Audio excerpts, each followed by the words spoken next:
Hello everyone and welcome to Rogers Center here in Toronto, Ontario for the third and final game of this series between the Baltimore Orioles and the Toronto Blue Jays.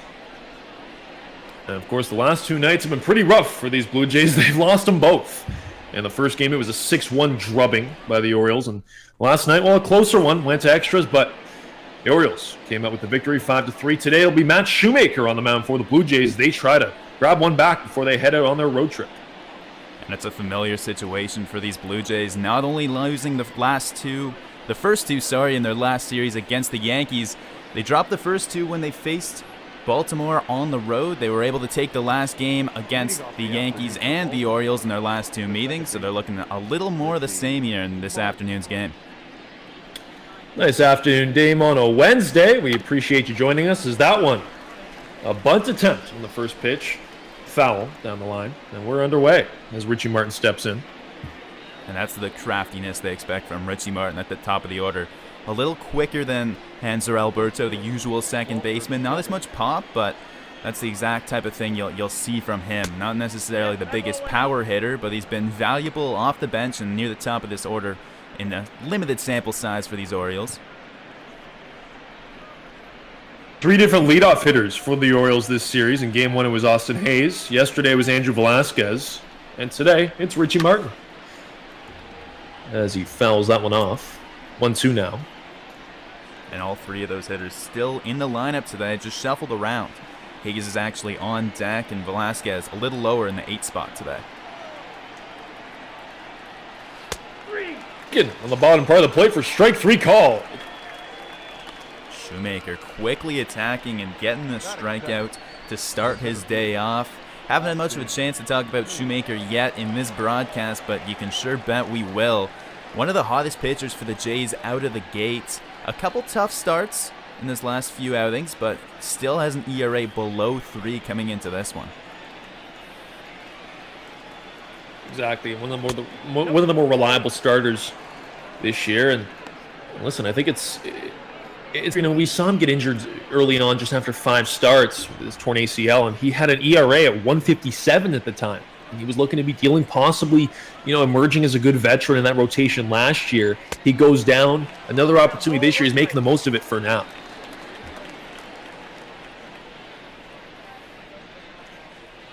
Austin Hayes, the center fielder, back in the lineup today.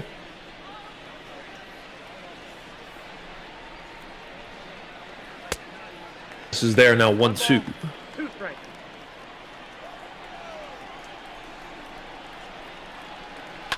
As that one is flown out into right field. And it'll be Teoscar Hernandez coming up with that one. So 2 away now for the Orioles in this inning. That'll bring up Jose Iglesias, the veteran shortstop. He's someone that's been struggling of late at the plate. Comes in just 6 for his last 39 with no pop, no home runs, no one driven in that span. You can see 2 for 11 in his career against Shoemaker. The historical numbers aren't all that much better.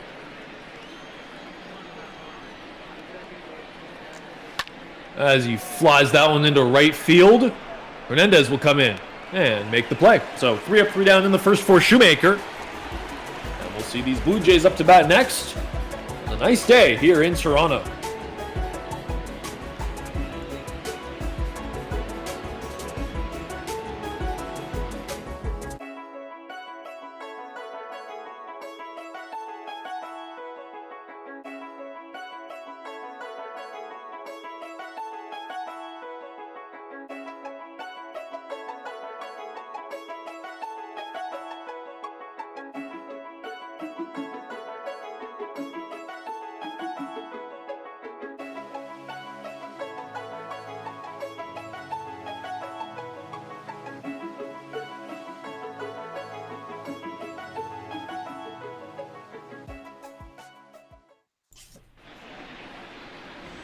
You're on the Virtual Jays Network. Jackson Farough alongside Drew Frank. It'll be Alex Cobb on the mound for the Orioles today. Cobb is someone that's really had a rough start to 2020. I mean, the numbers there speak for himself. 7 starts, and he's lost all 7 decisions. Hasn't had too much run support, but here he's got a chance to sweep a series on the road. A rare opportunity for these Orioles that have really struggled out of the gate, but here he can really turn around both of their seasons. He's got a 5.13 ERA, and that's not where he wants it to be, but still 0-7's a little harsh for what he's put up so far. And listen, last time we saw Cobb in Baltimore on April 26th, he was money all the way until the 7th inning. He only allowed just 2 base hits. And then a 2-out home run by Jansen changes everything. Really opens up the game. Next thing you know, McGuire's driving in an RBI and Cobb's out of the game. But it was a really good outing till then. Be interesting to see what kind of display we'll have today. Perhaps, he knows something about this Blue Jays lineup now, having seen it already. Bichette leads off 1-2. That one, second baseman Richie Martin, and he makes the play. Well, and you're right. That last start from Cobb was very, very strong. It was actually the pitcher's duel we saw between Cobb and Roark. And that was interesting because it was 2 guys that really had a tough start to their year. Roark had been the one guy in the Jays rotation that had gotten it going. 2 of them really both dazzling. We didn't see a run until, as you mentioned, the 7th inning. And a little bit similar here today. Shoemaker coming off 3 of his 4 worst outings of the year. He ended up losing the game against the Yankees just Friday night here at the Rogers Center. But an opportunity to really bounce back, get back to what he was doing earlier in the year. We saw him string together a bunch of shutout innings. Panic pumps that one up. Number 2 hole today over to the third base side, and he's retired. We see Andrew Velasquez there at third base today for the Orioles. And Austin wins behind the plate for them. And lots of changes as we see Stevie Wilkerson at left. Dwight Smith Jr. now heads to right field.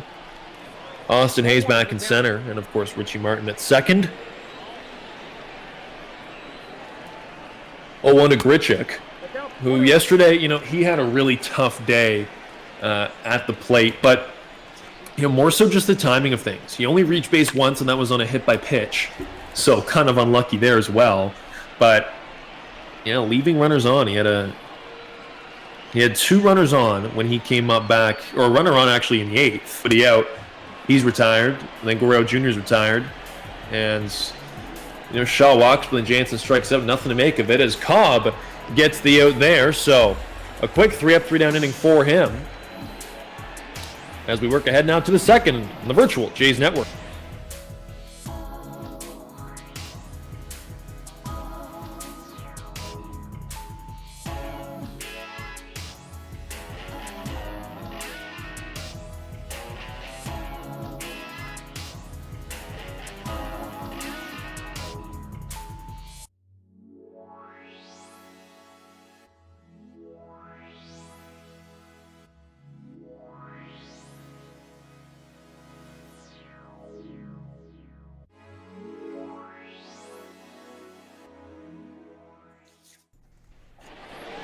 Welcome back to Toronto. See Renato Nunez step into the box now. The better power bats in this Baltimore lineup. We've talked a little bit about it this series. 31 home runs last year in his first full year, and every day in the cleanup hole at DH.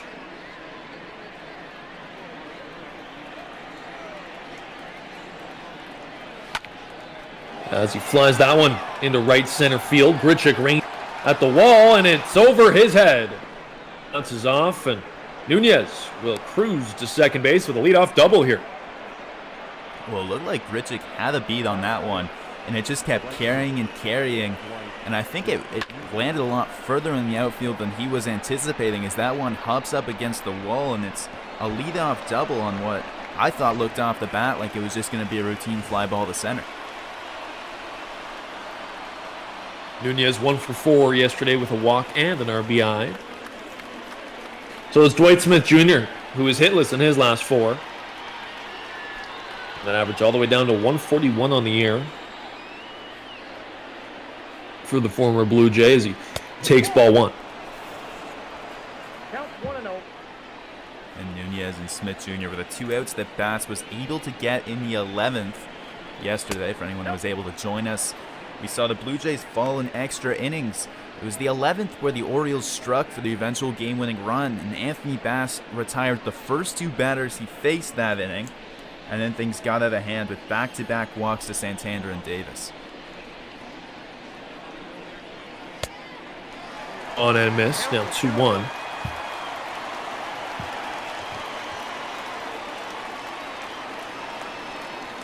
It's interesting. The 6th inning, for whatever reason, for these Orioles, it's a good one. In fact, in the first game, they put up 6 runs in the 6th, and yesterday, a couple runs as well.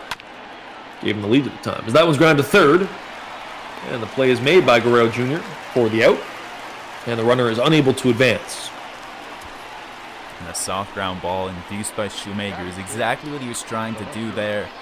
The runner on second, Nunez, poses a threat to break this scoreless game, but when you get the soft ground ball to the left side of the infield, he's forced to stay put, and now they're 1 out closer to stranding him at second. So it's Stevie Wilkerson. Takes ball 1. Holden, he's pitched and hit in his career a little bit. Mainly a hitter, but he can pitch when you need to. I guess that's kind of handy to have.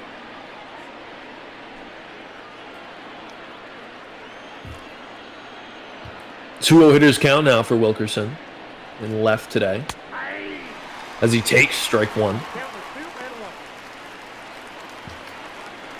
Him sliding into left means that Dwight Smith Jr. slides to right. Saw Smith Jr. in left last night, but he's, of course, moved around all through this Orioles outfield.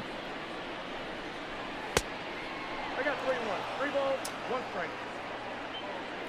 Days here in Toronto, as usually, obviously the weekday games rarely played in the afternoon, but today's a 12:30 start, which is nice for some families if you've got the day off from work or whatever it is. As that one swung on and missed, full count now to Wilkerson. Of course, you're under the dome, and these Blue Jays will head out on a road trip next, so that's why Reed is a getaway day as Wilkerson takes inside for a walk.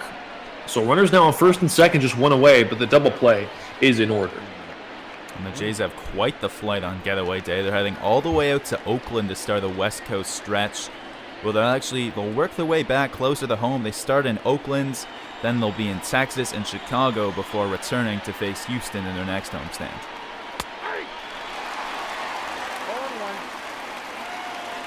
Test these Blue Jays, especially with the way things have gone as of late. Losing 4 of their last 5, coming off that Yankees series. Off by Austin Wynns, the catcher, hitting number 7 today. He was also off yesterday.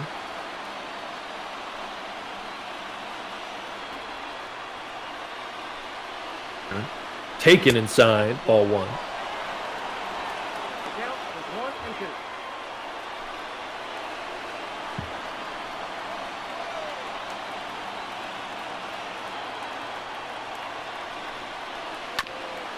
Of course, you'll notice Reese McGuire is catching Shoemaker today, not the usual Danny Jansen. I think it's nothing more than just, a day of rest for Jansen.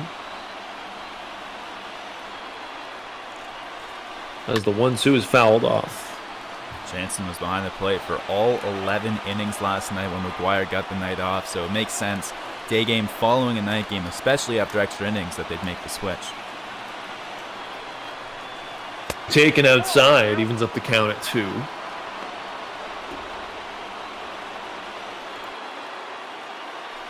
A good chance here for Wins. Shoemaker trying to get out a bit. Getting low now, full count.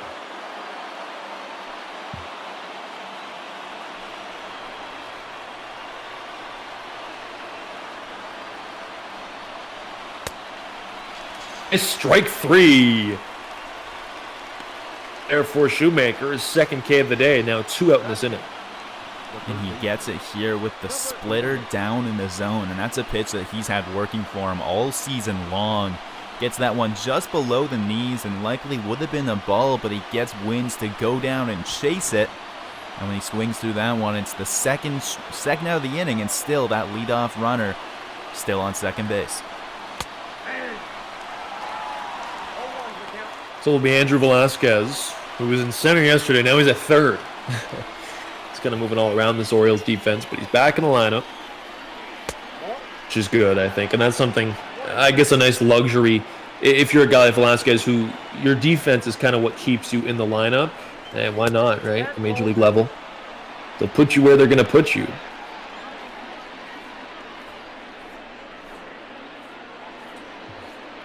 Below 200, you see his average there, 190. Of course, smaller sample size. He hasn't been in the lineup every day.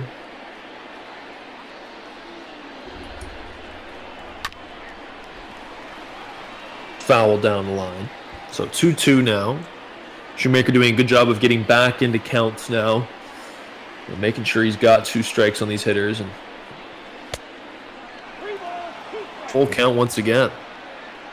Now we'll see both runners off on the pitch because 2 outs and full count. Now the runner will have a head start as Nunez leaps off that second base bag. Swung on, grounded past the second baseman and into right field. Nunez is unable to come around third, so the bases are loaded now for Chris Davis. Oscar Hernandez not known for the most accurate arm out there, so I'm kind of surprised with the running start off second they wouldn't send Nunez, but now here's a big battle.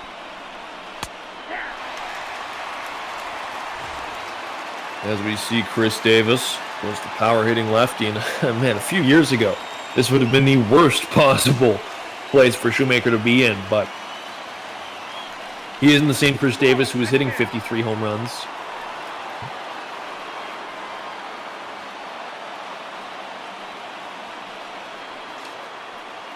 In fact, last year, he hit just 12 home runs compared to his 2013 campaign with 53 and 2015 even with 47.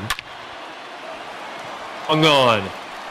The play is made by Panic, the second baseman, and the inning is over. So a good play defensively and a good job by Shoemaker to escape. And we're still scoreless here in Toronto.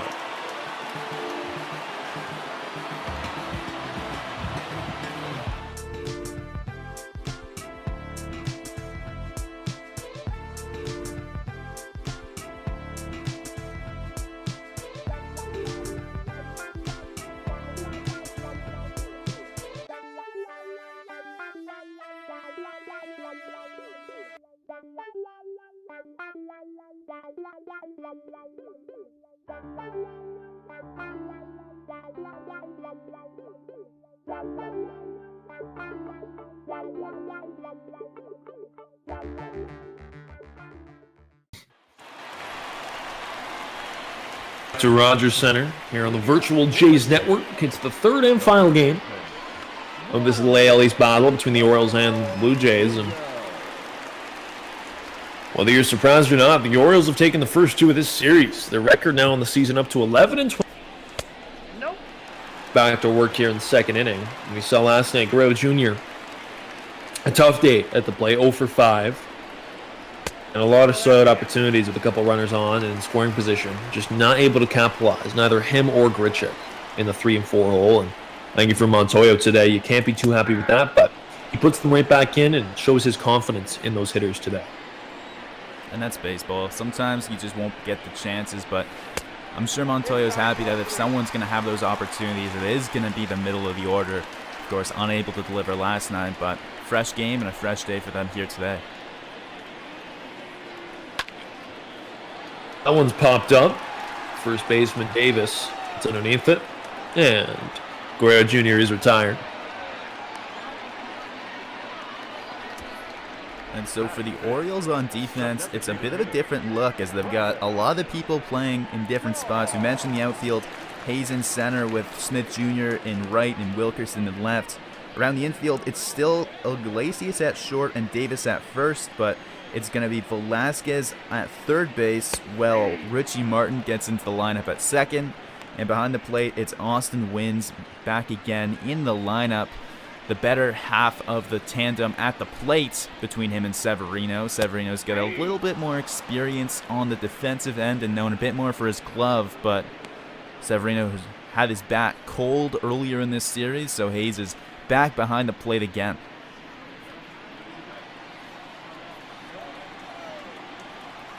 Shaw, number 5 hitter as per usual with this Jays team. Okay. Day off his feet.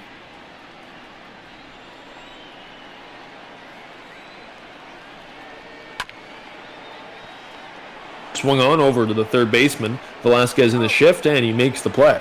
So quickly 2 up, 2 down.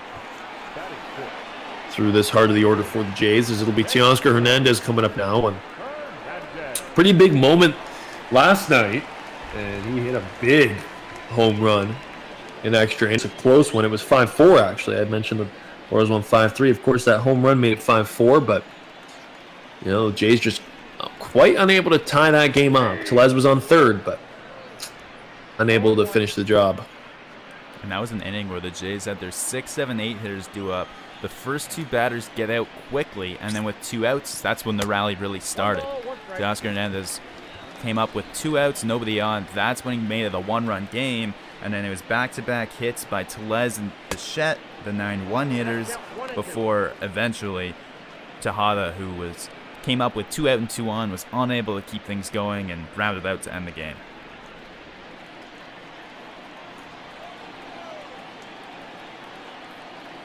The Blue Jays would certainly want back with all the opportunities they had, whether it was early in the game or later. And, you know, especially with Ryu, your ace on the mound, you expect a win, but just weren't able to do it last night. Again, Hernandez strikes out swinging. So quickly 3 up, 3 down in this inning for Cobb. He's looking great to start this one as well as we head to the third on the virtual Jays Network.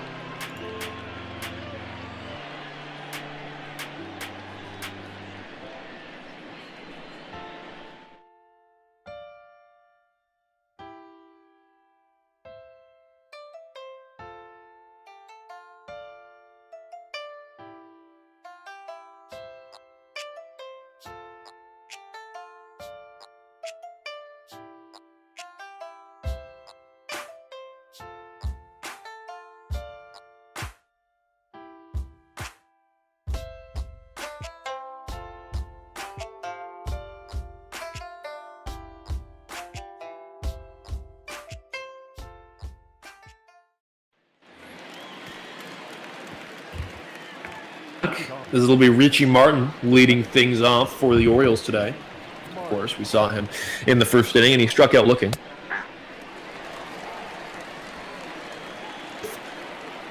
First pitch strike. So Shoemaker just 41 pitches now as he gets to work in the third and looking to be somewhat in control, I think, in the second inning. And he was able to, you know, thankfully Nunez isn't that speedy, thankfully, for Shoemaker, so he was unable to come home on a Velasquez 2-out single as Martin strikes out there. So 3 Ks on the day for Shoemaker now. And 2 of them handed right over to Richie Martin. The first one, he went down looking. Here he cuts through that Shoemaker offering. And he started both the first and the third inning now with quick strikeouts. So Austin Hayes steps in, takes first pitch strike. And we talked a little bit about before, Drew, but, you know, most of this Baltimore core, or future of their core as they are in a rebuilding phase, is not at the major league level yet. Get, you know, Adley Rushman, for example, he just got drafted. He's going to take a little bit. As the field, Hernandez gets underneath it, near the wall. It's a 2 away. But Austin Hayes, the center fielder, looks like a guy who could stick long-term with the Orioles and probably should. And he provides a lot when you look at a great glove in the field. He's got some pop in the bat. He can hit for some contact.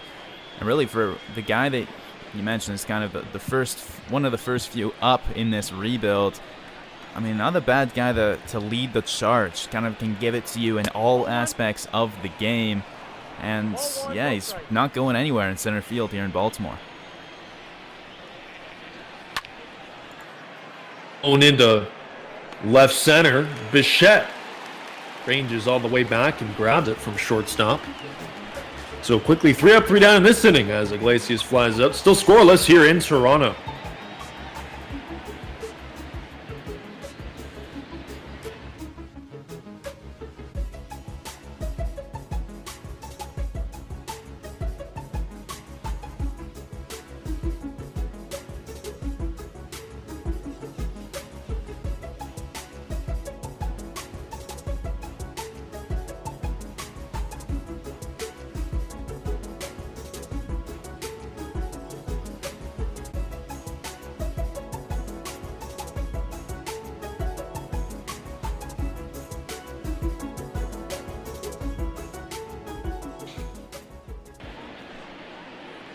Back as we take a look at the Blue Jays hitting stats.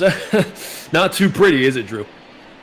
You saw last night where the bats just weren't able to deliver.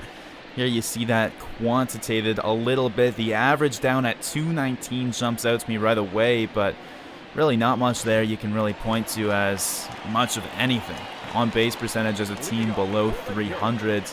And it's a team that you look top and bottom, there isn't really any glaring hole in this order. I mean, even down the lineup, a guy like Rowdy Tellez is a decent bat, but top to bottom, even if there's no big hole, there hasn't been any big standouts either. You know, there hasn't necessarily been huge steps taken by any of the heart of the order to really grow too much, and bottom of the order, no one's really surprised as much as you might have hoped.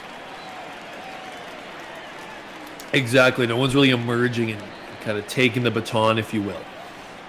But Rowdy Tellez last night had himself quite the evening. 2 home runs. You see he had 3 on the year, so 2 came last night. He goes 3 for 4. And, you know, without him, the Jays get bludgeoned again last night. So, fact of the matter is, don't have much offense at all in this series, but outside of Tellez, it is little to none.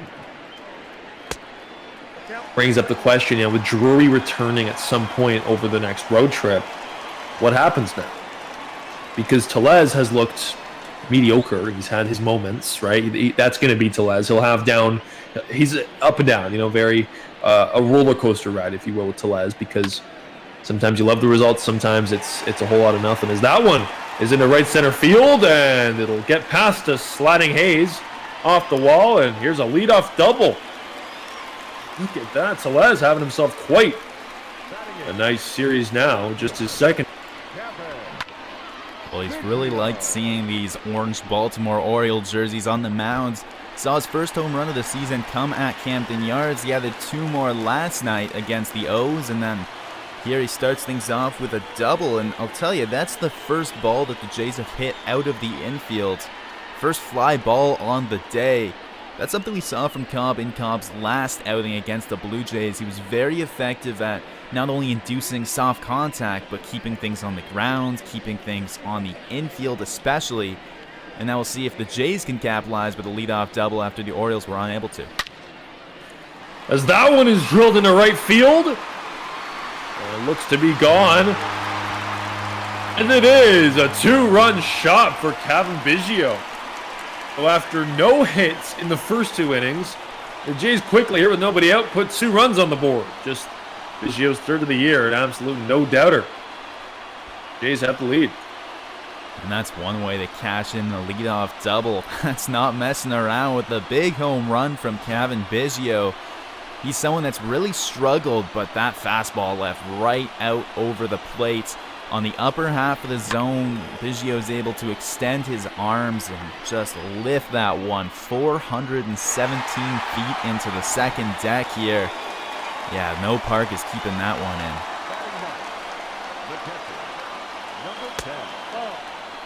Beautiful left-handed stroke, and yeah, really not much to debate about that one off the bat. So, you know, quickly here, the first 2 runners driving a couple runs. It's a 2-0 lead, and I had mentioned during the Tellez at bat, well, now with Brandon Drury coming, as McGuire grounds out to first.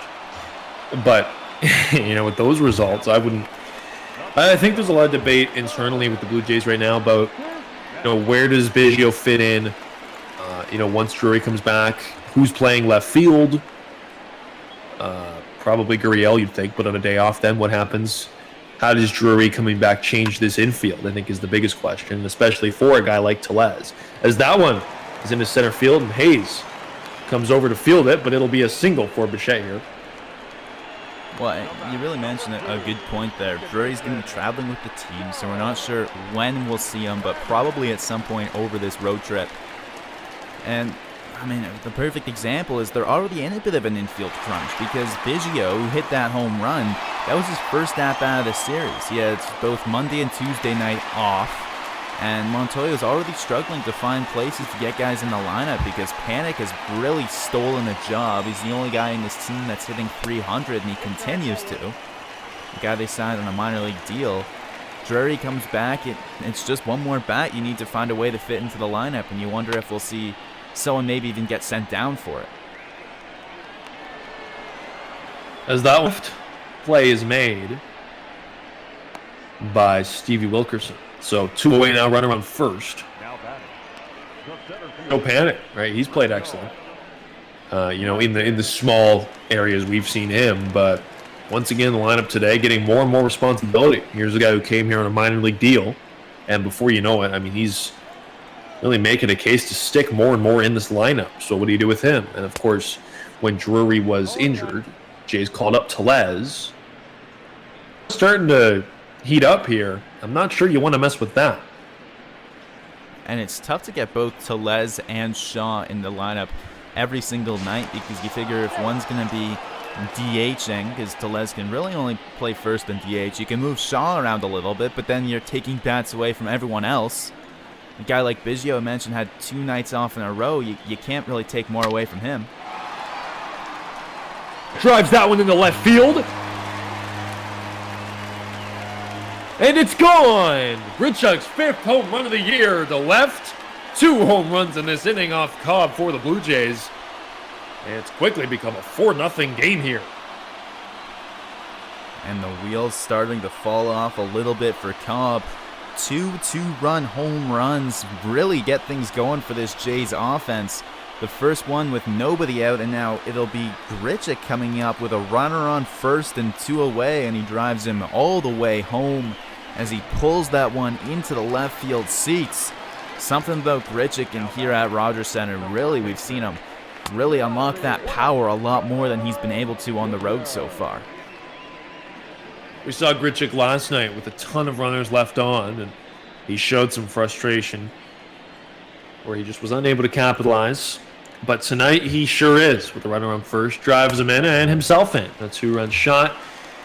So it's a 4-0 game. Cobb really imploding in this inning here after going 6 up, 6 down to start.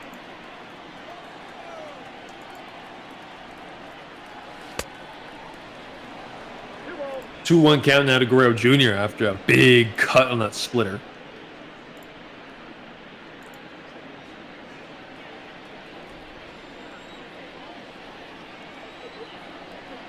To reinvent his pitches a little bit after Tommy John surgery in 2015.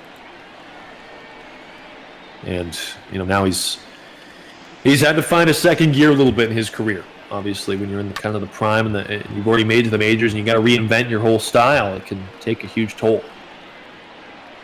And especially the splitter was such a key pitch for him in his earlier seasons. Really had to retool that one from scratch.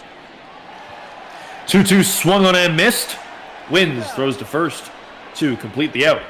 So, quite a productive inning for the Blue Jays. They get 2 2-run home runs. It's a 4-0 game here in Toronto.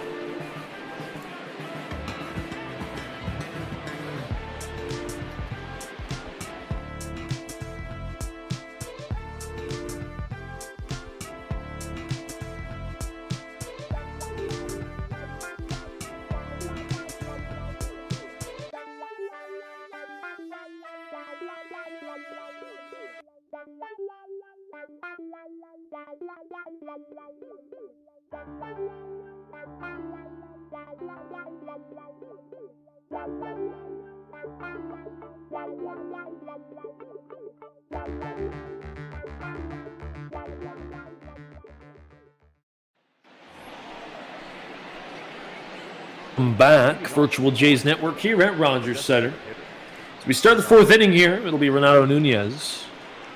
And if you just missed the last half, well, you sure missed a lot. Blue Jays put up 4 runs on a sunny day in Toronto off a couple home runs from both Biggio and Grichuk. 2 guys who have been a little quiet recently, and they come through. Nunez.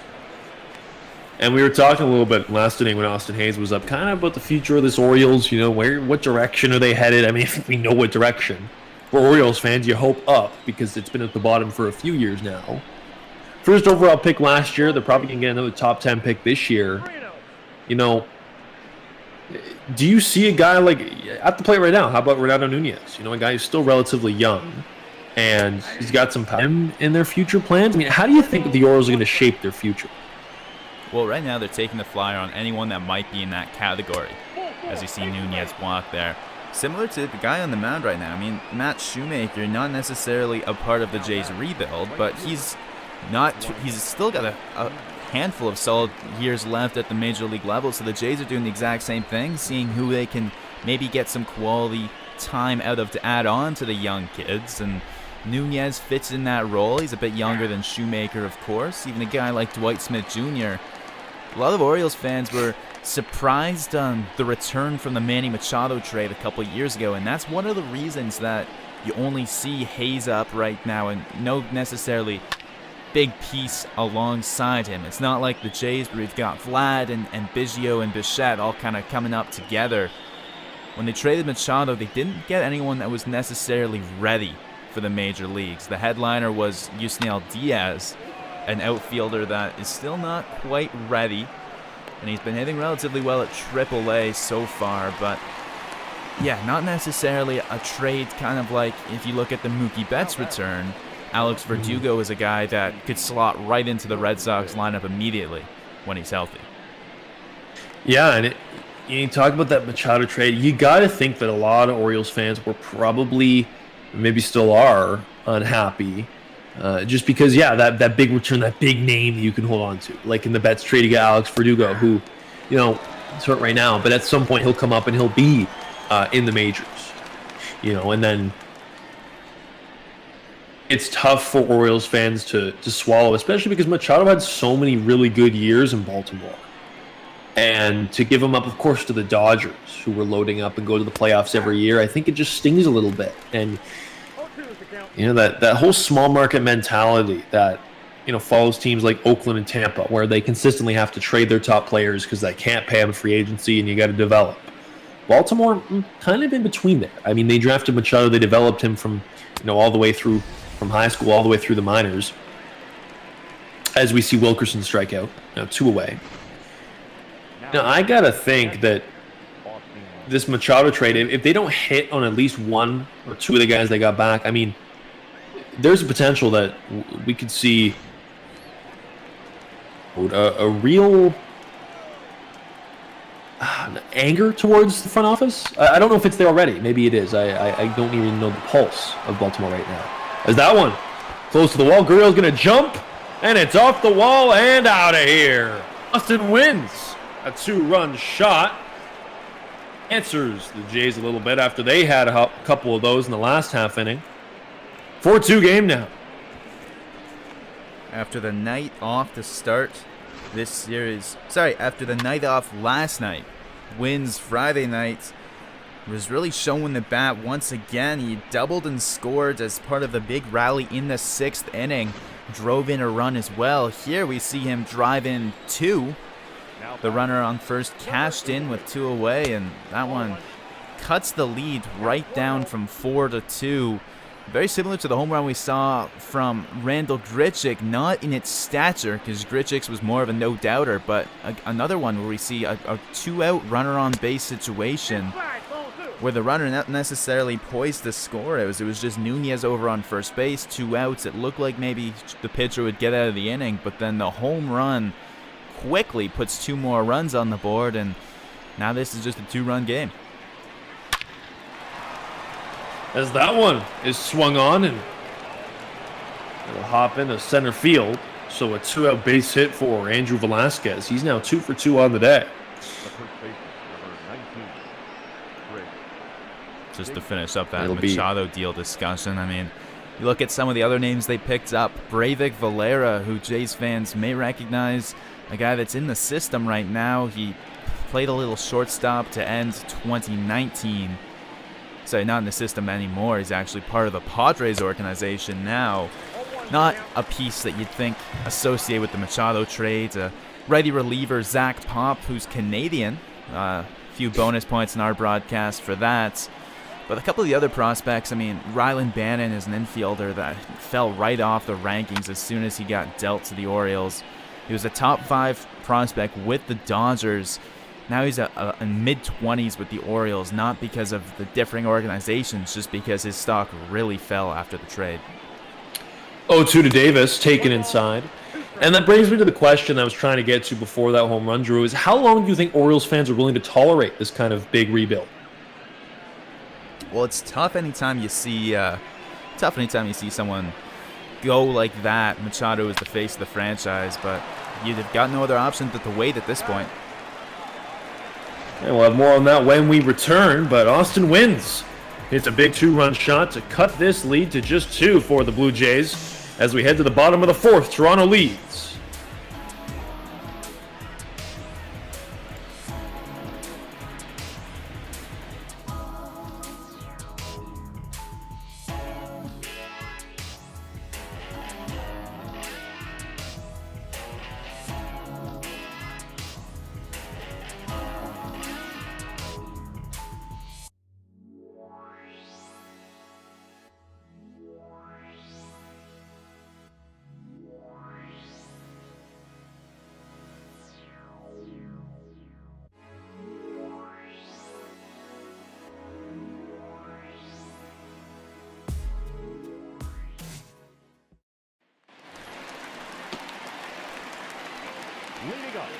Well, as we'll see Travis Shaw step into the box now.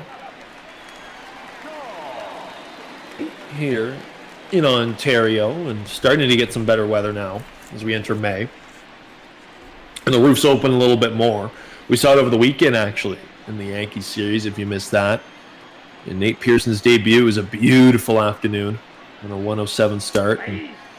And Pearson's start. Blue Jays grabbed themselves a win, of course, a few days ago. And as I mentioned earlier, 4 of their last 5 they've dropped. And with the lead now, but they've surrendered the lead in each of the last 2 games against Baltimore. That one's called a strike. And heading into Oakland, I mean, that's a team that's stacked all the way around. Maybe the rotation isn't quite top of the American League yet, but they've got a very deep bullpen, a very powerful lineup, and that's a team that if you blow a lead, they're not going to let you back into too many games. So 0-2 to Shaw. That one swung on. Shaw pitcher. Cobb will field and throw in time. So the leadoff hitter is retired. The batter, the right fielder, Teoscar Hernandez. For Cobb now, after a tough 3rd inning, he gets back out for the 4th, and he had been cruising. What do you think the key for him is now to try to get back kind of in control as he heads towards the bottom part of this lineup that gave him trouble last time through? Well, both home runs we saw were on pitches elevated up in the zone. To Biggio was a fastball that was just left up and hanging there, and Biggio wasted no time leaving his mark all over that one. For Grichuk, it was a curveball that was left hanging up and didn't have too much break on it, up in the zone, a dangerous spot. Both of those were just poor locations that he has to really try to mitigate. That one's shot into the outfield, so a base hit for Hernandez here, his first of the day. And just to add on, I mean, it's not as simple as saying hit your spots, but you can see only 5 hits and 4 runs have come in to score. It's not about hitting every spot to a T.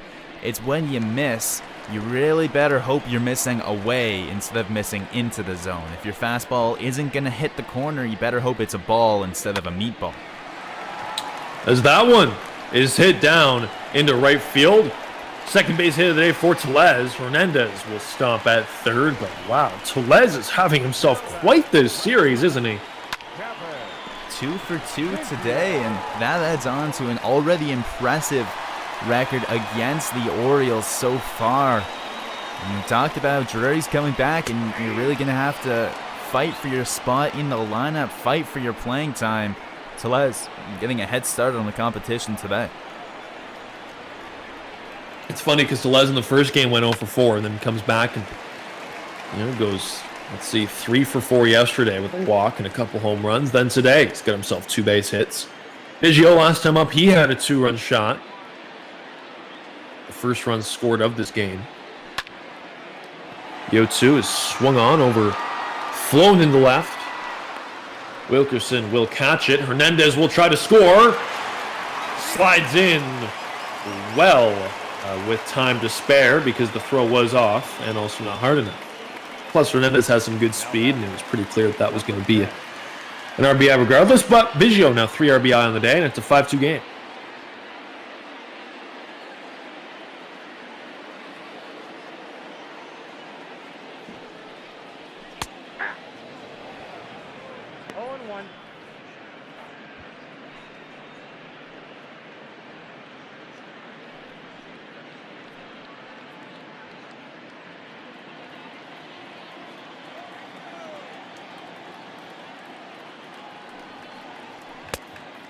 Ball, 1 strike.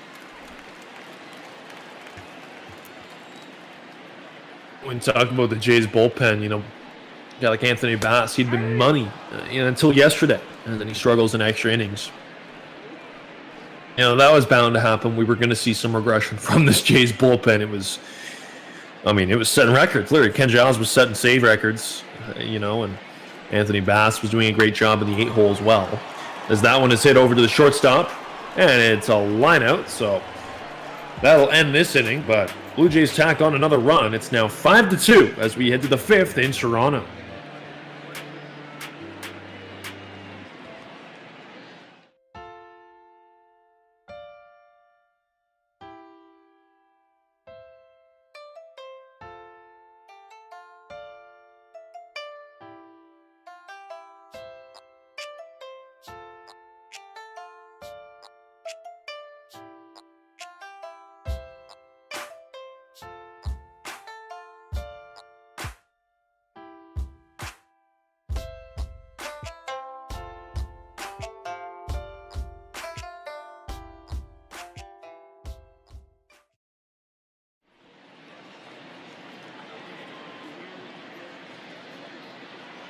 Welcome back to Toronto.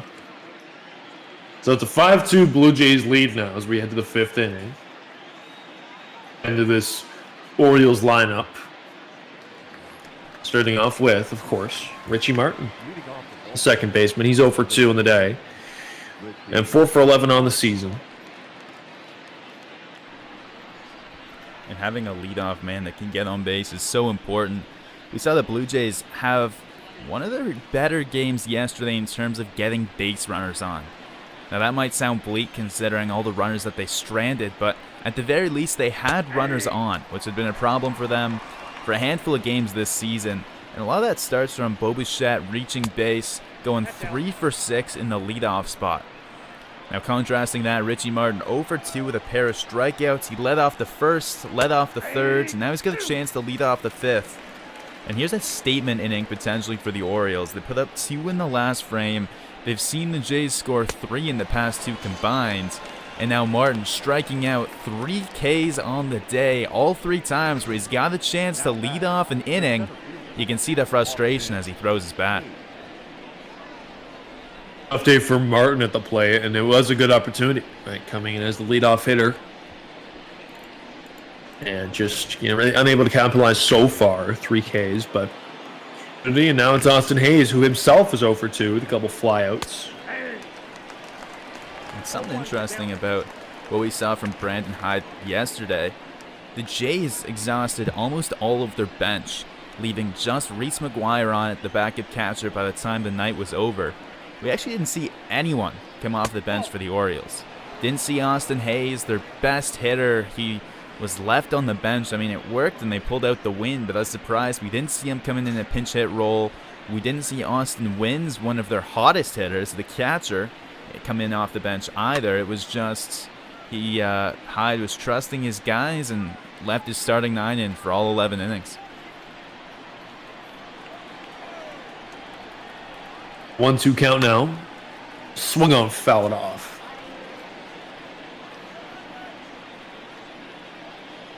Yeah, yesterday we saw Montoyo kind of for one of the first times this season utilize more pinch runners and things like that. And down in the left field, and it'll get down. So a 1-out single here for Austin Hayes, his first base hit of the day. We mentioned a little bit, Biggio's out there again in left field. He's looked quite well as an outfielder so far. He's something he's been working on towards the end of last season. He developed some practice in the outfield position. Throughout spring training, we saw him working on it. And now, especially with how Joe Panik's asserted himself in the lineup as a viable bat, Biggio's going to have to be able to hang in the outfield, and so far so good on that experiment. Well, I was talking about with Andrew Velasquez, too. Similar thing, right? Where you got to be able to play multiple positions. It gives the manager another reason to keep your bat in the lineup. As that one's taken on the outside part of the plate. So 1-1 now. So we see the Blue Jays bullpen get going here. Yamaguchi and Font, the two middle/long relievers.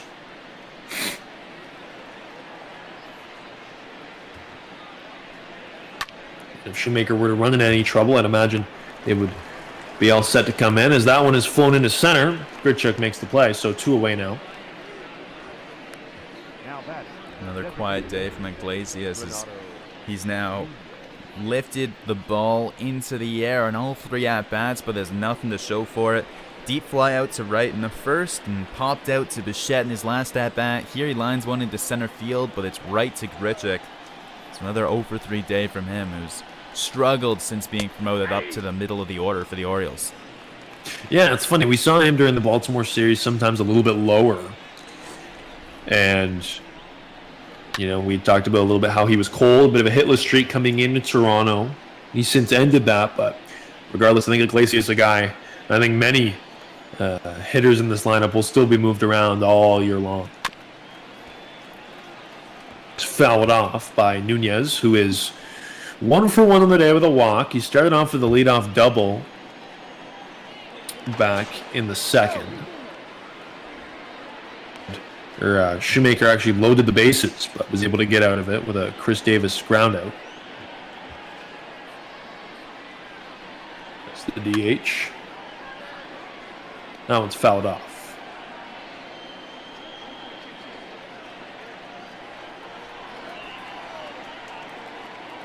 82 pitches now as he tries to finish off the 5th inning. Taking it, gets away from McGuire, but A's will not be able to advance.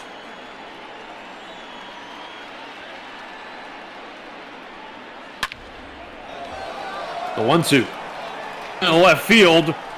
Nunez is going to take a jog. If it's fair, it's gone. And that one is out of here. Oh, a 2-run shot by Nunez. His 6th of the season, 2nd of the day for the Orioles. And we've tied things up now in Toronto. Well, we've seen a pair of 2-run home runs from the Blue Jays in that 3rd inning just a few frames ago.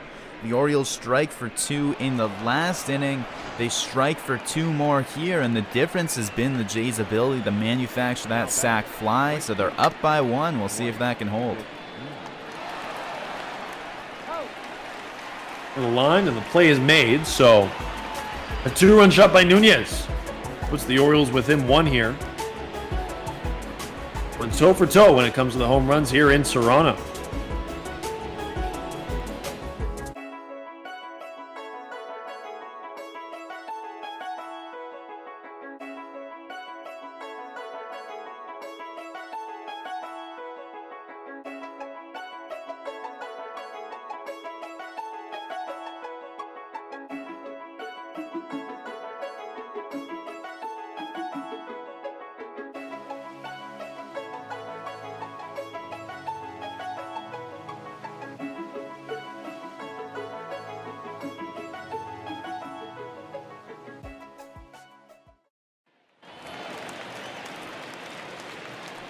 Leading up for the Jays, the shortstop. Welcome back to Toronto. So we saw the Orioles last inning come within just 1 run of the Jays' lead now. So it's 5-4. The ball is dying in Rogers Center. 4 home runs today alone. And we're only in the bottom of the 5th inning. 2-0.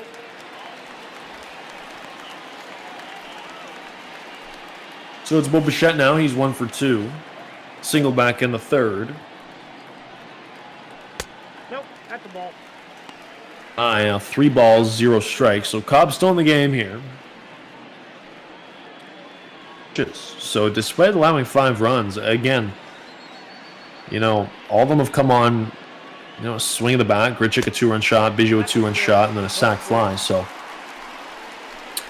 Cobb's pitch count's still low enough where he could probably go another inning or two. It's just a matter of if the Jays can, keep challenging the way they have so far. Well, that walk from Bichette, that's his second time reaching base today. Singled and scored back in the third. Last night we saw him reach base 3 times, going 3 for 6. First time all season he's done that. He's had 2 two-hit games, but yet to reach base more than twice in the game all season until last night. Already reached base twice so far today. He's really struggled to top the lineup throughout most of the year, but it seems as if he's almost turned the page now as he gets ready for this road trip.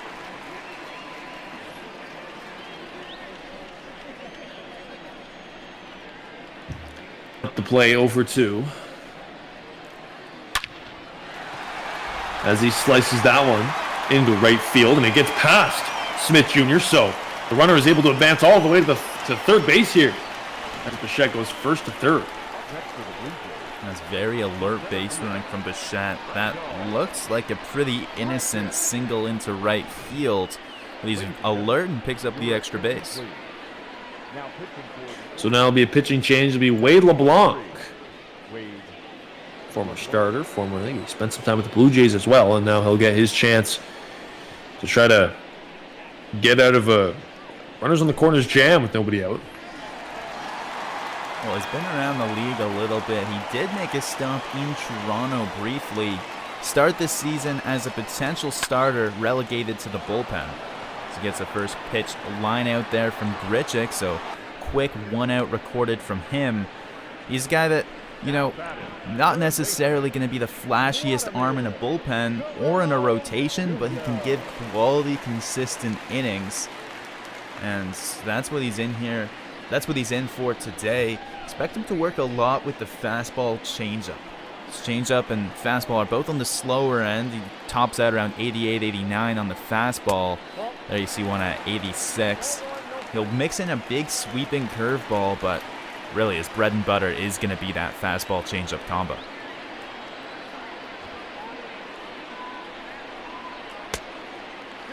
Two-0 now to Guerrero Jr. with an opportunity for the slugger. So for the 1 and 2 hitters both reach, and once again we see Grichuk line out, but now Guerrero Jr. with a chance. Blue Jays lead after they've just keep on fighting. They keep coming back. It's been a good matchup.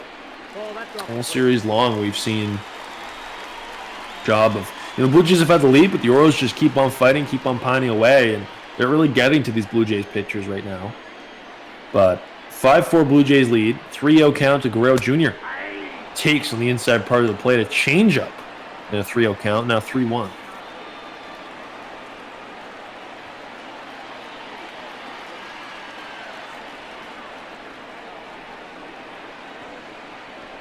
And that one's low, so Guerrero Jr. walks, and that'll load the bases here, with just one away for Travis Shaw, the DH. And LeBlanc, we're seeing him out of the pen now. He started the season in the bullpen, then was moved into the rotation as Cole Stewart struggled a little bit. They flip-flopped as Stewart moved to the bullpen. We saw Stewart Monday night in relief, and it was actually announced by Hyde that Stewart will move back into the rotation, taking LeBlanc's spot again. So that's why we're seeing Wade LeBlanc here, and Stewart will slot in behind Asher Wojciechowski the next time Baltimore goes through that rotation.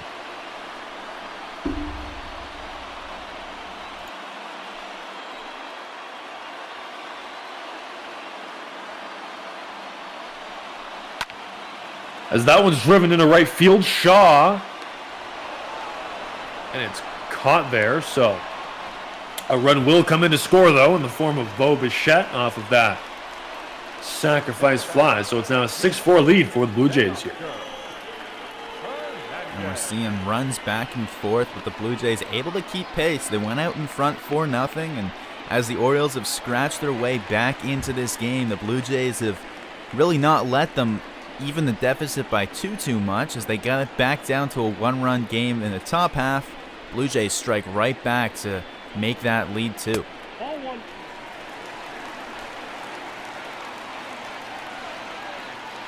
Back onto it now. First and second, 2 out. Swings on that one, driven into left field. Wilkerson dives, and he won't be able to grab it. 1 run scores. And Guerrero Jr. will go to third, and it's a 7-4 lead now for the Blue Jays. Well, with 2 away there, the Jays runners were able to get going as soon as contact was made. You can see Hernandez right off the bat. He knows this is going to be trouble. Makes no mistake, hustling all the way into second. Finishes it off with a slide, and he's in there with a double. Guerrero able to go all the way to third, and Panic, who's not the biggest speedster himself, he's able to score from second, and the Blue Jays add on another run here in this 5th inning. So they reinstate that 3-run lead now that they lost in the last inning rather. As who is super hot right now after going 0 for 4 in the first game, as I mentioned earlier. 3 for 4 yesterday now. 2 hits today. And against the He's Orioles, yet to join the... he's hitting 8 for 17 with 3 home runs and a double so far this season. Red hot.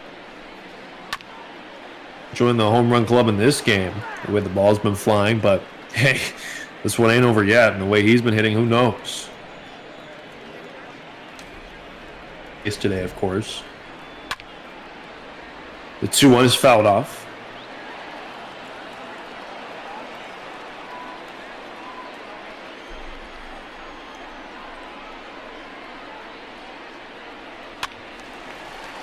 Has flown down. Looks like it'll get into the seats, so count remains 2-2. Here to go with LeBlanc, the lefty, to take on Shaw as well as Tellez.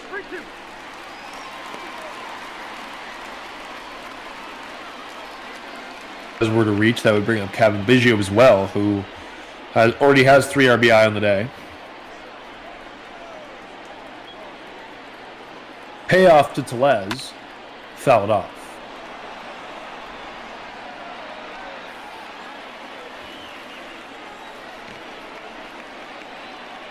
Looks to escape. That one's flown to the left center field. Wilkerson ranging back, and that's off the wall.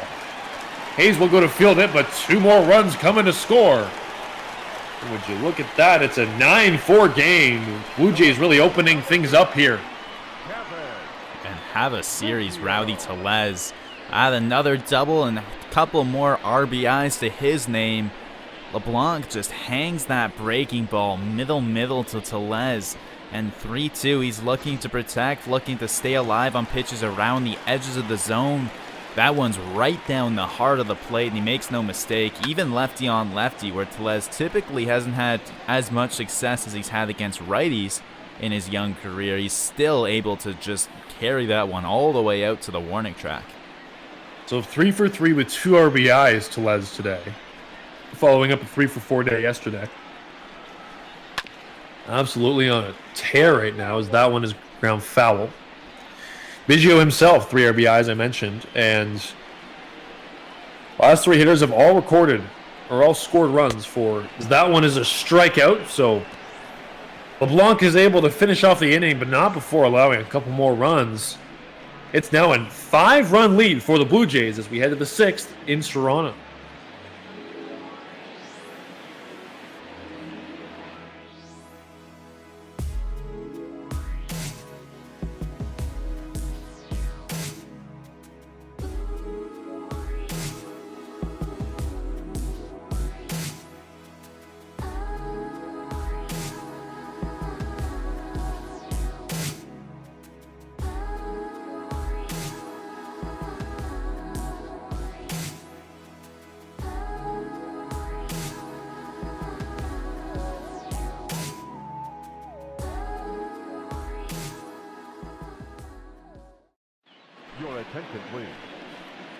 Hello and welcome back, Virtual Jays Network. Jackson Farough alongside Drew Frank. So with the Blue Jays opening things up in the 5th inning, after they made this a 9-4 game, it'll be Shun Yamaguchi coming in now to relieve Shoemaker, who was able to go 5 innings today.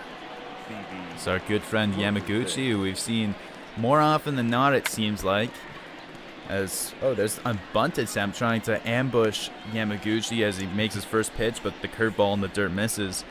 Yamaguchi, this is what he's perfect for in this Jays pen. They just need someone to give them innings and not need to go too deep into their bullpen. Shoemaker lifted as his pitch count was getting too high, but yeah, you've got a 5-run cushion. You don't want to have to go to your higher leverage relievers. And the converted starter, Yamaguchi, now in the bullpen, is a guy that can get you to that late inning situation. Count is 1 and 2. Wilkerson. Up. Guerrero will come in from third and make the play. 1 away now for Yamaguchi, and kind of a perfect situation for Montoya when it comes to his bullpen now, because he's got a big lead and he can, you know, I talk about it all the time, he can bridge the gap to the back end of that pen with Bass and Giles, and as your setup and closers, you just need to get 2 innings from Yamaguchi. And you still have options in Romano or even Miller. Taking 4, strike 1. With the day off tomorrow for both teams, there's going to be a chance to rest the bullpens. Baltimore, they have the day off before they head home, so not quite as long a flight as the Jays, who are headed out to California. But still, I mean, the bullpen arms, whether you're at home or on a plane, you're still not pitching in a major league game. So Giles, who we haven't seen all series long, we only saw him once since Thursday. There's a swing and miss induced by Yamaguchi. For the most part, the Jays bullpen is rather rested, but if you don't have to tire out any arms on this Wednesday game before you head into what should be a pretty close Friday, Saturday, Sunday series, I mean, you're all the better moving forward into it. About that, Montoya wants to be as set up as he possibly could be for a big road trip with few off days. Count 1 and 0. Oakland, Texas, and then Chicago. So you're kind of all over the map, really. All right, so the 1-0 to Velasquez is swung on, fouled off. Well, that's a great point you mentioned about the off days. After tomorrow, the Jays don't have an off day until May 25th. So that's lots of baseball. No days off. Now it's popped into foul territory. Guerrero gives chase, and he'll make the play. So a couple pop-outs, as well as a K to wins. 3 up, 3 down quickly for Yamaguchi. To the bottom of the 6th in Toronto.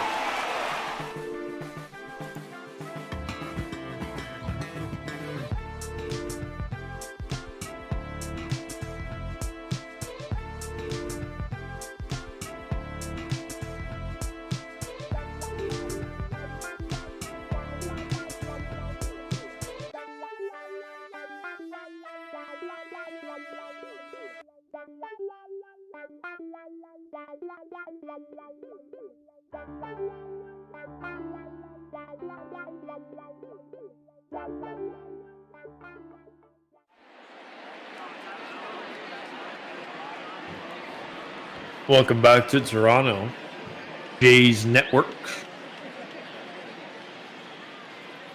And so if you've missed the last couple innings, maybe you're just tuning in. It's been quite an offensive dynamo, to use that term. It's a 9-4 Blue Jays lead. And listen, last inning, Drew, I mean, the Blue Jays really poured it on. It started with the Bichette walk, and, you know, all the way down, Rowdy Tellez is now 3 for 3 with 2 RBI on the day. Hernandez picks up an RBI. Shaw gets a sac fly. Which is at the plate, I think, this time out by the Blue Jays, especially compared to yesterday.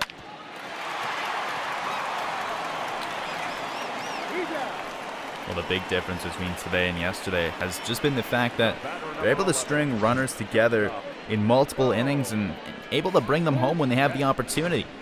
Talked about how runners, they had runners on in last night's game where it was first and second, nobody out. Leadoff double, of course, which means runner on second, nobody out. Different situations like that where they weren't able to cash in. Well, how about today? You have a leadoff double in the thirds, and then it's cashed in by a home run on the very next pitch by Biggio. And then even a bigger scheme, you look at the 5th inning. It starts off with your 1-2 batters leading off, which is how you want a clean inning to go, and they both reach exactly how Montoya draws it up. They both eventually come around to score in what was a 4-run inning. And really just the perfect execution of passing the baton and keeping things moving so far for the Jays offense.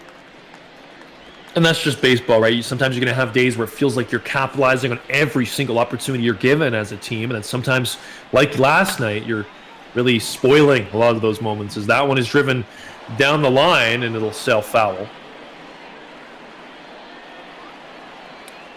3 on the day.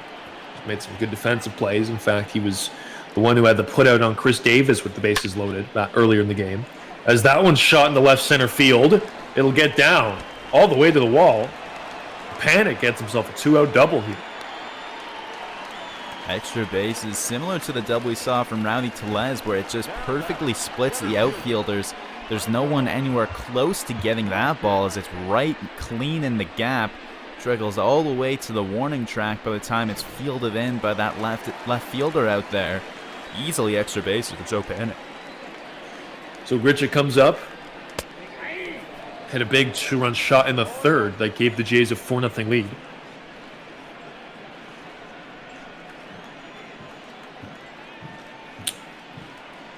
So 0-1 here, as that one's taken low, ball 1. 1-1.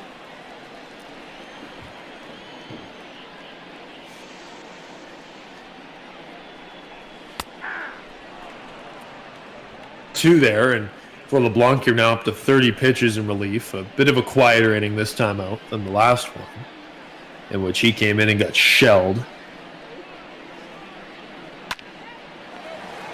That one the third, and the play is made. So Panic gets a 2-0 double, but Grichuk unable to capitalize. Still a 9-4 lead here for the Blue Jays as we head to the 7th inning on the virtual Jays Network.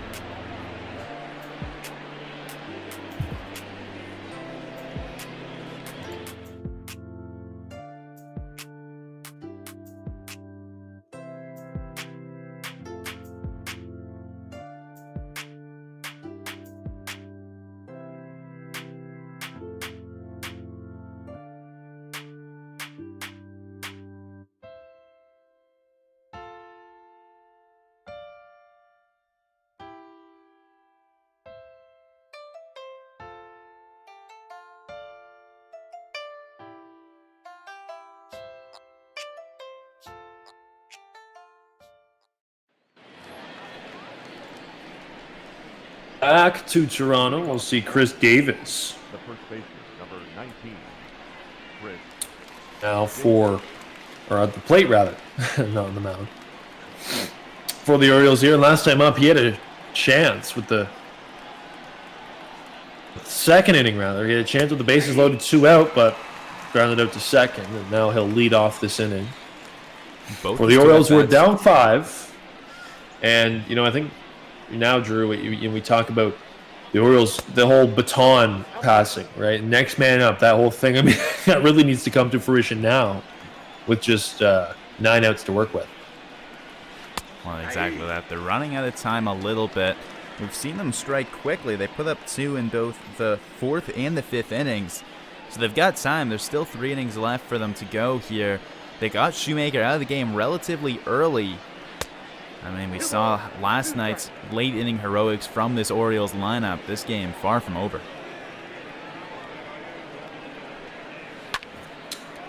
Oh, that's foul. And Davis hits that one just foul down the line. That would have been close, though, as the Jays are shifted heavily to their left, which means left field's wide open. Obviously a pull hitter.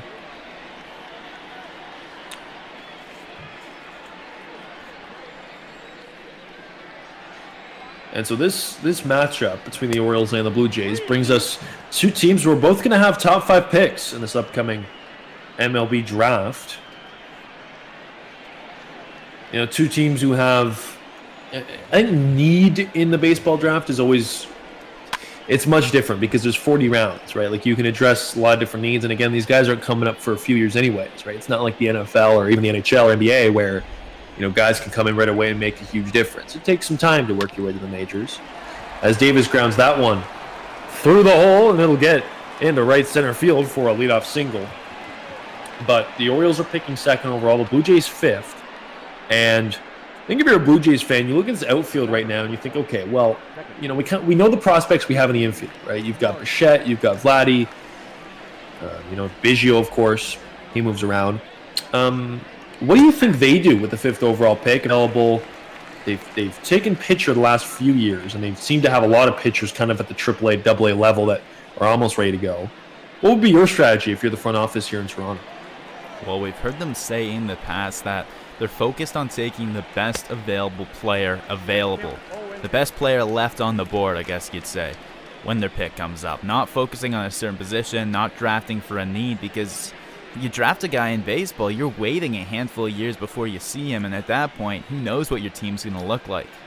Biggest example of the Blue Jays organization specifically, you look a few years back, they were torn if they wanted to draft a young right-handed shortstop named Troy Tulowitzki or not, and they decided against it because they had Russ Adams as their shortstop of the future. Oof. Of course, that's an example that's very easy to point to. Looking back in hindsight is a bit of a mistake, but that came from thinking, we don't need a shortstop, we have a shortstop, and you can see how that panned out.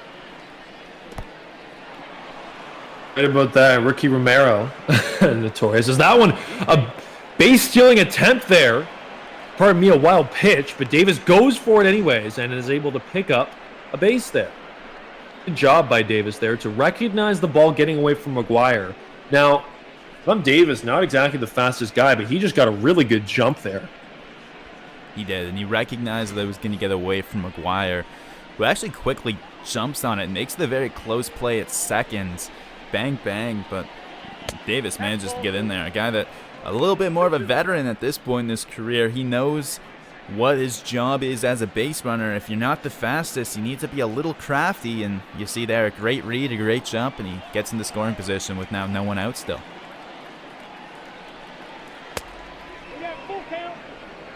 At the plate here, 3 strikeouts on the day, and he's in a 3-2 count now. Yamaguchi in a little bit of trouble here.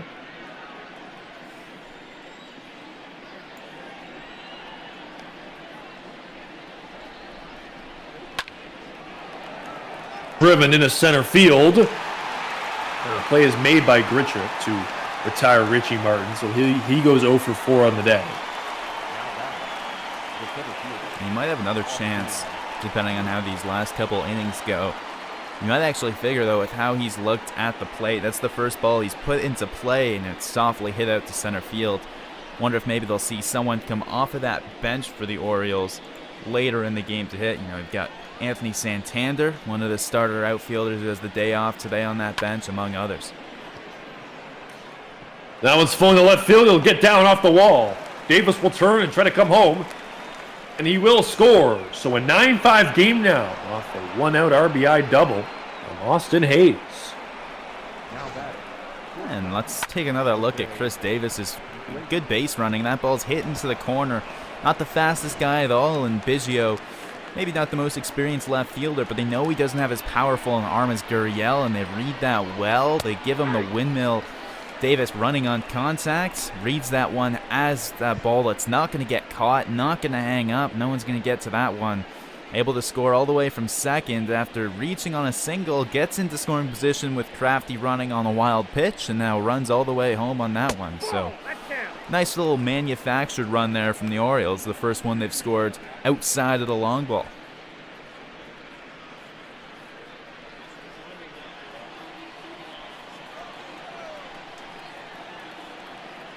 Down to Iglesias now. Takes inside 2-1. And Hayes 0 for 3 on the day.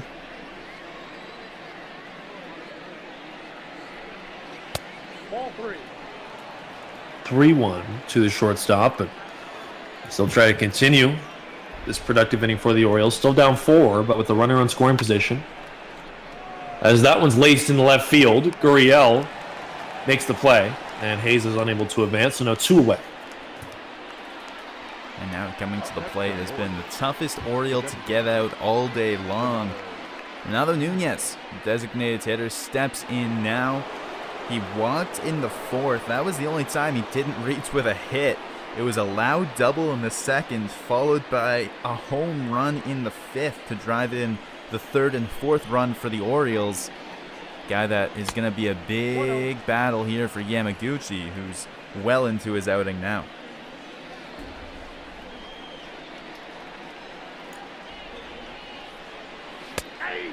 takes strike one on the inside part. Yeah, Nunez is a real force in this one. Here to cause some more damage. A home run would put them within 2. And really make this a close game. And also a slugfest for that matter. Nunez well outside. McGuire doesn't pick it up. It's past him. Hayes is unable to advance there. The Jays get some luck. And now 3-1 is now 3-2 after that foul ball. And really no excuse there. No one's holding Hayes on at second. That ball got all the way to the backstop, but he's still there on second base. There from Nunez. Yamaguchi's able to work around. He does allow 1 run, but as Austin Hayes gets himself an RBI, it's still a 4-run lead as we stretch in Toronto.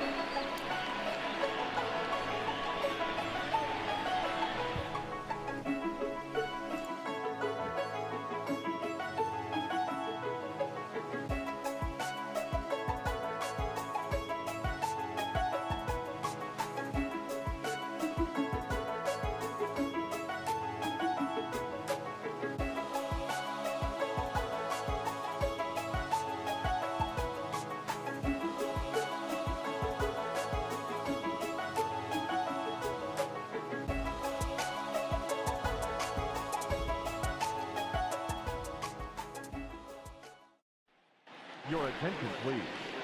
Now pitching for the Orioles. So a familiar face here in Toronto, Miguel Castro steps on the mound of the Baltimore bullpen. He's someone that didn't get in yesterday. One of the rare arms that wasn't used in the bullpen. 11-inning game last night. Both teams got short outings from their starters, but the Orioles especially, as John Means only went 3 innings last night. There was all sorts of hands-on-deck effort as we saw a parade of Harvey, Blyer, Givens, Armstrong, Scott, before finally Fry. So Castro, one of the few rested arms, going to be trying to make a difference, stop the bleeding, and maybe potentially go for more than 3 outs here, as this is a very weakened Baltimore Orioles bullpen. Ball, that's out. So that's a 1-2 count to Guerrero Jr., who's 0 for 2 with a walk. We're back in the 5th. There. Low pitch from Castro, his first strikeout in his first batter faced. And I think the bullpen being a little depleted is one of the reasons you see LeBlanc sliding into the bullpen today. They've got the off day tomorrow, so they can afford to restructure their rotation a little bit. That gives them some flexibility to get Cole Stewart back into the rotation. He pitched a couple innings in relief in Monday night's game, so he still needs some time to rest and recover. But LeBlanc is just about 100% ready to go, and so you saw him earlier today. Going to be a valuable addition to this Orioles bullpen as we advance through this season.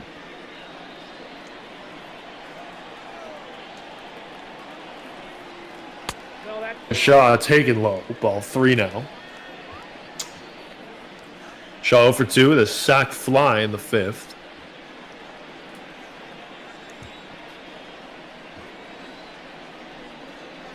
Stuff a clean inning. That'd be very welcomed, I'm sure, by Brandon Hyde, who, as you mentioned, a very taxed bullpen. So a walk to Shaw there will bring up Hernandez, who's 2 for 3 with an RBI. And now we're actually, believe it or not, as the 6th hitter comes up, we're getting into the hottest part of this Jays lineup. Hernandez, you just read his line, a very impressive day, impressive series, and Tellez behind him, no slouch. 2nd for 1, the 1st for the double play. Oh, look at that. Baltimore, some slick defense, is able to escape the inning quickly. And we'll head to the 8th, still a 4-run lead for Toronto here on the virtual Jays Network.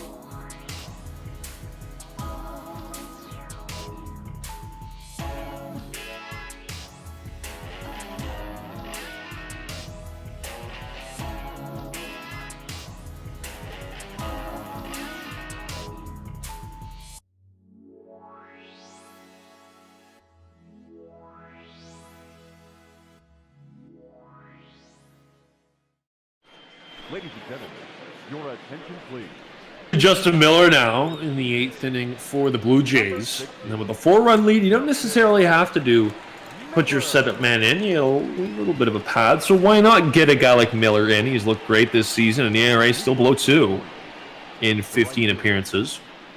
They'll have Smith Jr., Wilkerson, and Wins up for him in this inning. Well, we see 2 innings from Yamaguchi after 5 innings from Shoemaker. And now the Jays are seeing a bit of a change in their pitching rotation.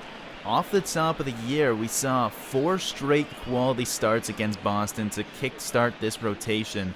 And then they added 2 more against Cincinnati in that 3-game series. But since then, things have really, really slowed down on that front. The Jays haven't had a starting pitcher go 6 innings, not even worrying about the runs allowed portion of a quality start, just worried about getting through 6 innings. That hasn't happened since April 26th, way back at Camden Yards, and it was actually Tanner Roark in the final game of that series, pitching against Alex Cobb 2 turns through the rotation ago. It'll be Roark going again tomorrow, trying to get back into that quality start column, but this bullpen has continued to be taxed more and more as these starters are having shorter and shorter outings as this season progresses. I got the count 2-2. And definitely a change of pace from the start of the year, although I think many Jays fans realize that was probably unsustainable. But the bullpen's been so effective so far that they've been able to manage somewhat, although they are still, as I mentioned, lost 4 of their last 5. It's starting to come back to hurt them. And again, not much your bullpen can do if the damage is already done, right? As Dwight Smith Jr. walks, so the leadoff hitter reaches here in the 8th inning. I think one of the reasons that the quality starts have gone right down is starts from the top, I think. And we've seen 4 straight outings from Hyunjin Ryu where he's been unable to go 6 innings, and he's not necessarily the typical ace-type pitcher that's going to give you 220 innings and work, try and go 9 every 5, as Marcus Stroman would often say. But for Ryu, I mean, you got to figure that 6 isn't too unreasonable of an expectation for any major league pitcher, and like I said, he hasn't been able to do that since way back on April 12th.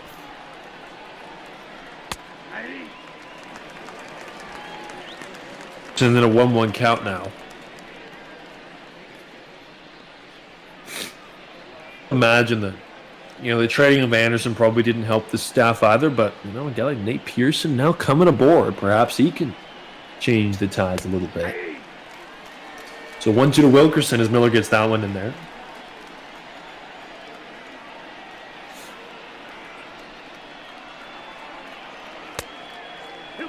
It's 2-2 now, and talking about Pearson, we'll see him in Oakland the next series, and I'm sure the fanfare it'll be his first road game, his first West Coast road game, of course, is on his first road trip. So that'll be very exciting for him. Be interesting to see how he reacts to. We haven't seen yet as Wilkerson strikes out, but certainly a very capable one. And we take a look now at the starter comparison. Neither pitcher really doing a very good job. Obviously, Cobb's 7 earned allowed, but just not able to manage the game effectively. Neither pitcher was today.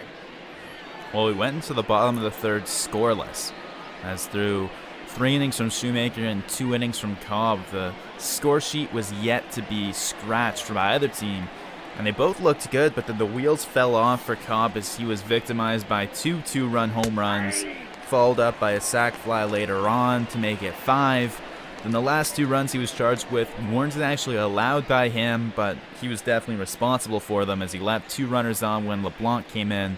Both came around to score. For Shoemaker, the 4 runs allowed, both again from 2 2-run home runs, and it was the long ball today. The roof's open, the ball's carrying, and you could really see that it wasn't taking much to get the ball out of here, and part of the reason that we're seeing such a big score on the scoreboard is this game's now 9-5.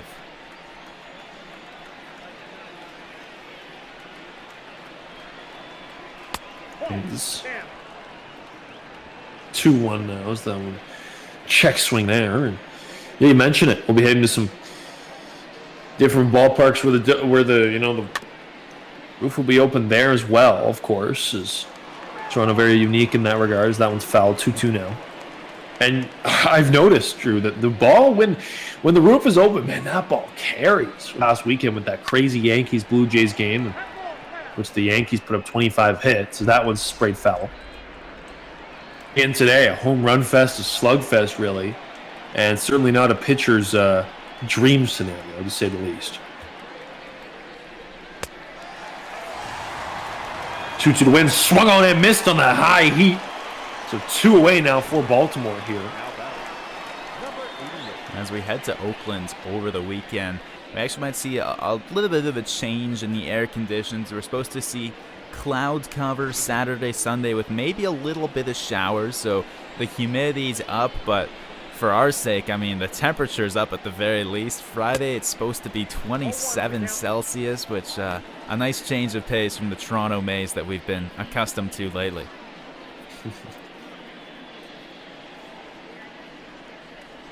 So Velasquez, who's 2 for 3 on the day, a couple singles. For the Orioles, who now, 2 out, 8th inning. It's getting to the point where if you're down 4, it's go time, and your number 8 hitter is going to have to supply something for you. 2 swung and miss. 3 strikes. So Velasquez is retired. Miller gets 3 strikeouts in this inning to get through it. We head to the bottom part of the 8th. Still a 4-run lead for the Blue Jays.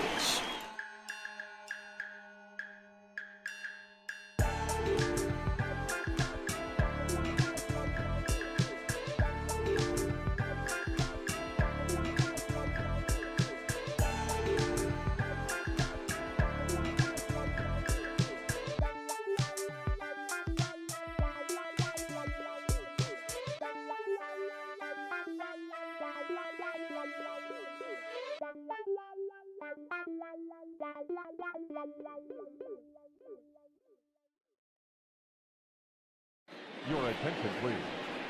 Now pitching for the Blyer in now for the Orioles as we kick off the bottom of the 8th inning. It'll be Tellez, Biggio, McGuire. Certainly not the kind of 3 hitters you want to face here if you're a reliever, the way they've played today, especially Tellez and Biggio. Well, at the very least, he's got the platoon matchup in his favor against Tellez and Biggio and McGuire, actually, all 3 of them left-handed hitters. It voids Hernandez, the big bat who ground into a double play yesterday, but Tellez has been the guy you haven't been able to get out.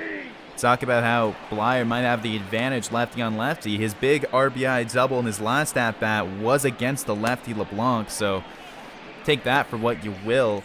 We saw Blyer yesterday with a 1-run lead, able to hold it, picked up a hold, got 2 outs in that one before Gibbons eventually gave it up in the next pitch out of the pen. So Tellez grounds out to first. The first time he's retired today. 3 for 4 once again today, and he's looked, truly excellent. A couple RBI, and I think he really showed his potential yesterday and today. What he's capable of as a lefty power hitter, and that's what this Blue Jays front office and this management really wants to see more of. Been his issue. As that one's falling to center, so Biggio is retired now as Hayes comes over and makes the play.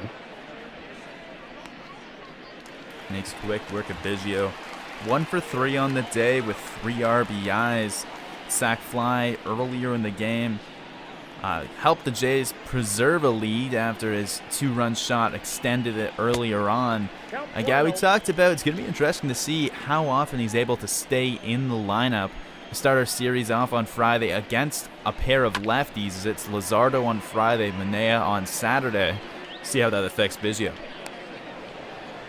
As McGuire flies out to left, and we'll head to the 9th inning now, as these Orioles have one more chance to tie things up.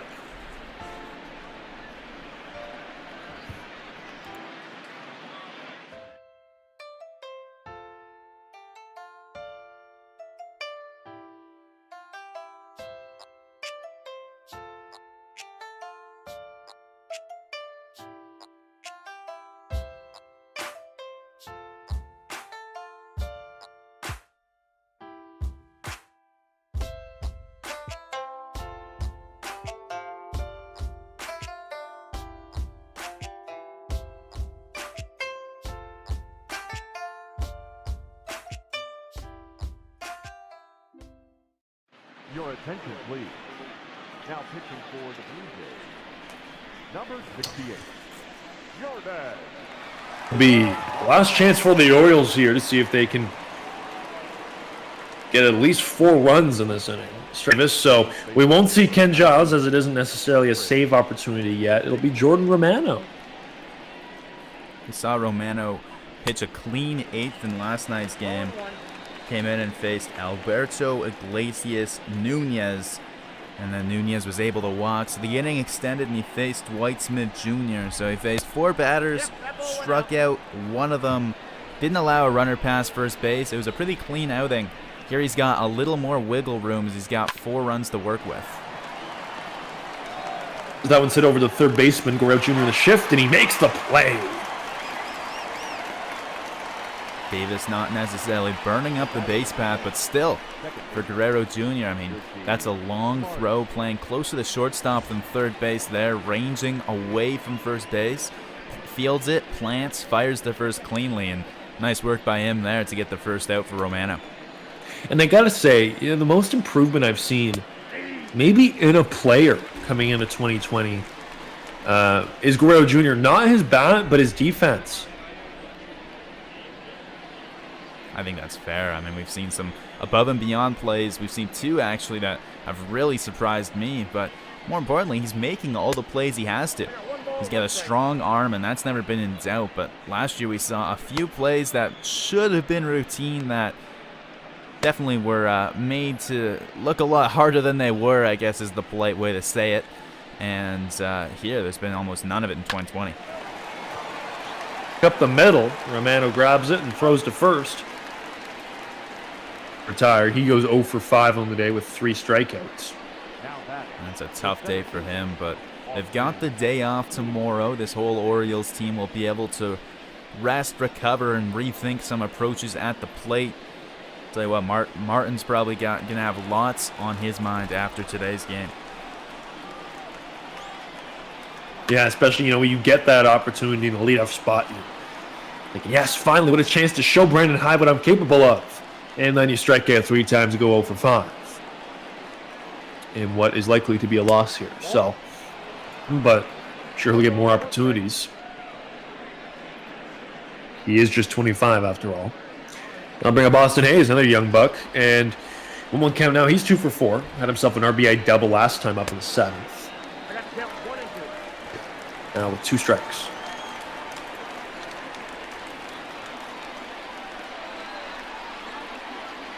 Hey, here's the pitch. That one's popped up, or popped down rather, in front of McGuire. The play is made, and the Blue Jays win 9-5. So, after quite a slugfest from both teams, not just in this game, but really this whole series, you see the Blue Jays salvage a little bit and take the 3rd and final game. They'll advance to 21-16 on the year. And what was, not the greatest start from Shoemaker, but some solid clutch hitting from the Blue Jays today. And it was really the bottom of the order that was doing it. Hard to not to discredit the top of the order, because we did see Bichette and Panic reaching base and doing their job, but the big swings coming down from the lower half. We saw Tellez once again unstoppable. We saw Hernandez contributing. Even Kevin Biggio with a home run. We haven't seen too much power from him. In a day where Matt Shoemaker didn't have his stuff necessarily, not on his best, but the Jays bats able to pick him up and get him the win. And so a great day for Rowdy Tellez. I think that's got to be probably the story of the game. He is, of course, our player of the game. Last 2 games, he's been money. Went 3 for 4 today, 3 for 4 yesterday. Looking at his numbers here, what is it right now? Hot, or is there something more to it? Well, I mean, we'll have to see over the next stretch. He's still young, and a lot of people don't realize that he's just as young as some of these other Blue Jays stars like Kevin Biggio. And he's been around the team a little bit longer, so maybe there's a bit more expectation for him to be more polished and more ready. But for people that think he is what he is, and maybe we've seen what we're going to get from Rowdy Tellez, he's showing that maybe there's a bit more. I mean, his average is still in the mid 200s, which is a kick up from last year, but definitely not setting any records and turning too many heads, but he's been doing it against the Orioles lately. He's hitting well over 400 against them on the season with some big hits, and back-to-back days he's our player of the game. It's pretty impressive performance from him, who didn't even make the team at the camp. Making a big difference with this Blue Jays club, so they stay in the hunt for now in the AL East. They hold firm in the second spot, but still tough going. I think overall, if you're looking back on the series as a Jays fan, you think, well, yeah, they took the last game, but would have liked a little more, especially, with Ryu getting a start in the series. But alas, Baltimore takes 2 of 3. They're hot right now. And now the Jays head out to Oakland on a first real big West Coast road trip. Of course, they've never been out to the West Coast this season. So we'll see how they play in California. What excites you the most about heading to Oakland next? Well, we're running into one of the best offensive lineups in baseball. 5th in the league, 5th in the major league, I should specify, in runs scored are the Oakland Athletics. But specifically, it's got to be the pitching matchups. We're seeing 22-year-old Jesus Luzardo Friday night, and he's a very exciting left-handed prospect. Number 7 in Baseball America last season, number 9 this season, and he's getting his first real chance in the major leagues as a starter in 2020 full-time. He made the rotation at a camp. We'll see him go up against Tanner Roark. And then Saturday, we've got Nate Pearson for the Blue Jays against Sean Manaea for the A's. Manaea, a guy who's probably the ace of that staff, and he's had some injury struggles and been kind of up and down, but some real potential there for him to break out and have a real star season in either this year or one of the next couple years, because he's still quite young. And seeing Nate Pearson back on the mound's always exciting. So yeah, I'd say the big thing for me has got to be the pitching matchups. And to say the least, so we will see you out there on Friday. Note the start time, 10:07, a little bit later because of that West Coast start time. So we thank you for joining us today on the Virtual Jays Network to see the Blue Jays beat the Orioles 9-5. Shoemaker picks up the win. Cobb now 0-8 on the season, so not the greatest start for him. And we hope you enjoyed. We'll see you next time, everyone. Have a great evening.